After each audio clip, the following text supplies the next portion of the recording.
I saw her. I swear to God, I saw her through the kitchen window, swinging that spade like a madwoman, a twisted, triumphant smile on her face. What kind of person does that? I dropped the mug I was holding, the ceramic shattering on the floor, and I just stood there, breathing so hard I felt dizzy. That was my garden. My little piece of heaven.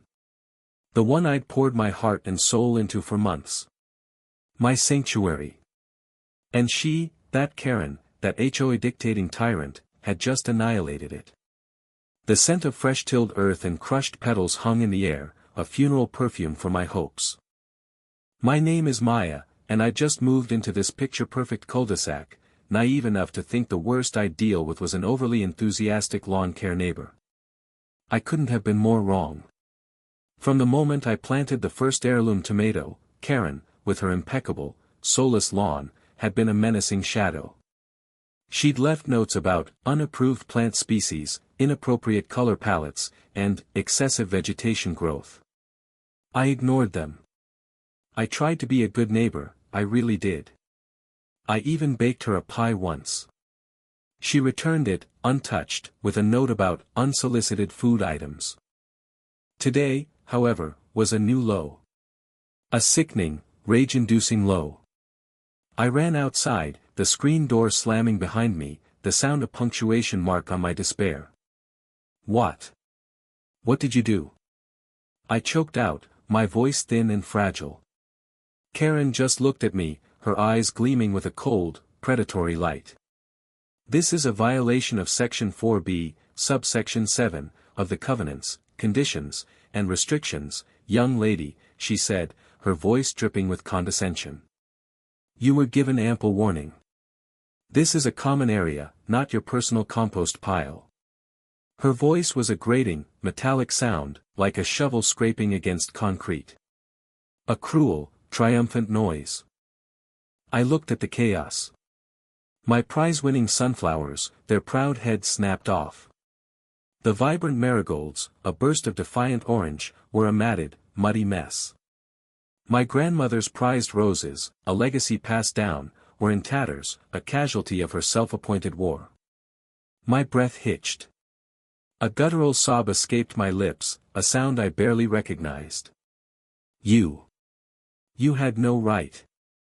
I cried, falling to my knees among the ruin. That's when old Mr. Henderson came shuffling out, leaning heavily on his cane, a look of pure sorrow etched on his face. He was the kindest man, the one who'd helped me hang my bird feeders.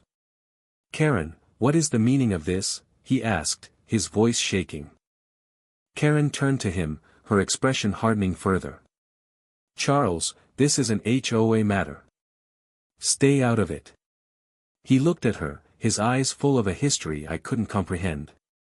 A history of something lost, something broken. That's when I saw it. A tiny glint of metal in the dirt. It wasn't a shard of my ceramic mug. It was a key. A very old, ornate key. Karen's eyes darted to it for a fraction of a second, a micro-expression of panic crossing her face before she regained her composure. This is not over, I whispered, the words a promise more than a threat. I scooped up a handful of dirt, letting it sift through my fingers. I was done being the victim. I was done with her rules. I was done with her.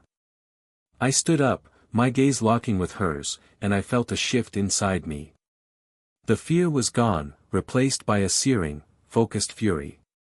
It was a cold, hard resolve, and it felt right. The next day, I didn't just rebuild the garden. I went on a research mission. I found the HOA documents online, the very ones Karen had used as her personal weapon. Page by page, I meticulously read them, highlighting every clause she had ever cited. What I found was a stunning revelation. The rules were old, drafted in the 1970s, and most of them had been updated or, more importantly, unenforced for years. The common area she'd referred to was, in fact, my property line, clearly marked in the subdivision's original survey. I also found something else, something deeply personal, buried in a forgotten addendum. A clause about preserving the original landscaping of the founding members. My grandmother's roses.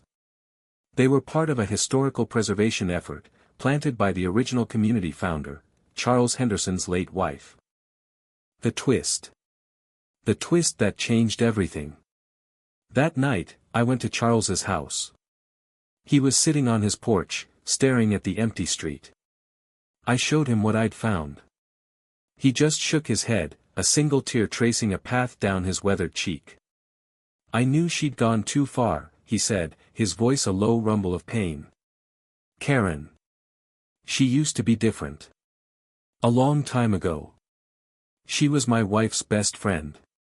After my wife passed, Karen changed.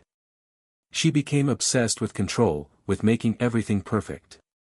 It was her way of coping, I suppose, but it became a disease. He looked at the document, his hand hovering over his wife's name. The roses. Jane would be heartbroken.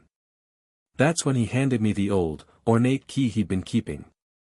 It was his wife's, he said, and it opened a lockbox in the town's historical archive. Maybe there's more in there. I'm too old for this fight, but you. You have the fire.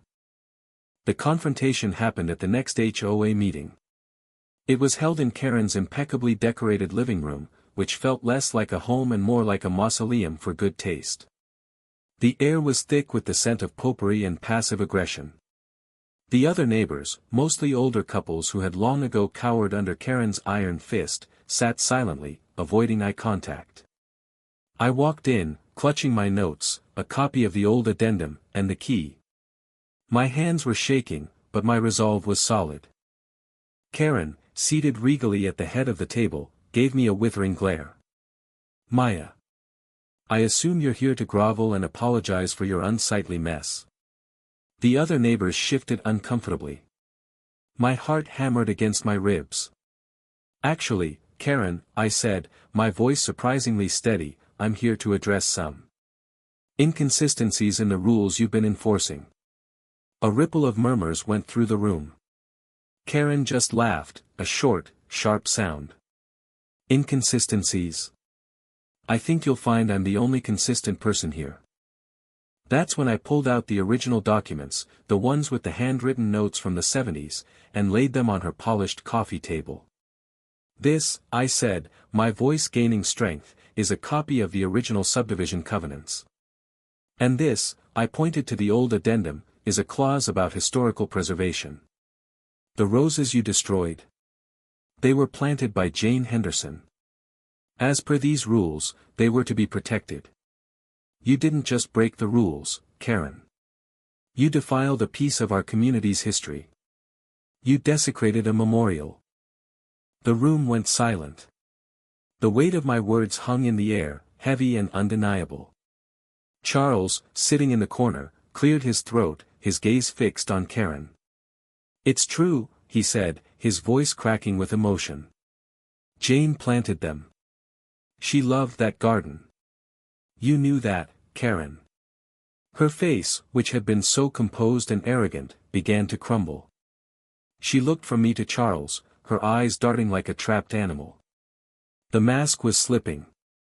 The queen was losing her kingdom. I wasn't finished. You also mentioned my garden was in a common area. Funny, because this survey map, I unrolled a large, aged map on the table, its creases deep with time, clearly shows my property line extends exactly where my garden was. You didn't just enforce a bogus rule, you committed trespassing and vandalism. The words were like a series of hammer blows, each one landing with a satisfying thud. The other neighbors began to whisper, their fear turning into a cautious, collective indignation. That's when Karen finally snapped. This is preposterous. I am the head of this association. I make the rules, she shrieked, her voice high and piercing. She looked around the room, desperate for a co-conspirator, a single ally. There was none. Every face was a stone wall. Her perfect facade, built on years of intimidation and deceit, was finally cracking. The little fiefdom she had built for herself was collapsing. And then, I played my last card. I took the ornate key, holding it up for everyone to see. Mr. Henderson gave me this. It's the key to Jane's lockbox in the archive.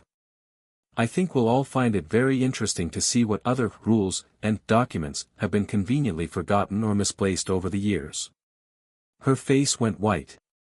She lunged forward, her hands outstretched, a guttural sound of desperation escaping her lips. "No," she screamed. "That's mine." But it was too late.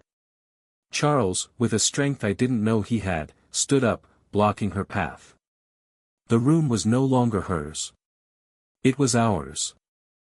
The rest is, as they say, history.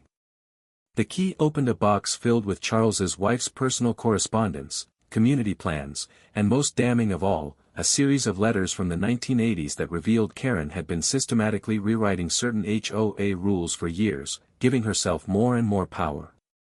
The HOA board was dissolved. Karen was stripped of her title, fined for her actions, and faced a civil lawsuit from me for the damages to my garden. The quiet, repressed fury of the community erupted, and in a way, my destroyed garden became the catalyst for a kind of liberation. My neighbors, once strangers, became allies. We all pitched in to help me rebuild my garden. And the final act of defiance? The little wooden sign, which I'd found in the dirt, was now planted firmly on her lawn, right where her perfect, pristine grass met the sidewalk. We buried the old, illegitimate rules in her own yard, a symbolic act of reclaiming our community. My revenge wasn't in her downfall, it was in the rebirth of my garden, now a place of shared joy and defiant life. In the end, my garden was more beautiful than before, a testament to what we can achieve when we stand together against oppression. But it makes you wonder, doesn't it? When someone like Karen thinks they're above the rules, who is really right? And what's the difference between doing what's right and what's righteous?